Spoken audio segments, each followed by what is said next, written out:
Good morning. Ipapakita ko sa inyo kung ano na ang nangyari sa ating malaki na pinya yung na-vlog natin noon. Ito na ang nangyari. Nahinog na siya. Parang normal lang na pinya. Sobrang laki. Dalawang. One. Ito. Sobrang duha kadangaw.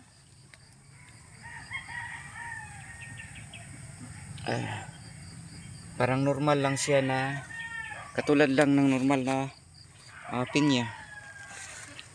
So nahihinog din siya. Ayan. Kakaibang pinya nahinog na. Ayan.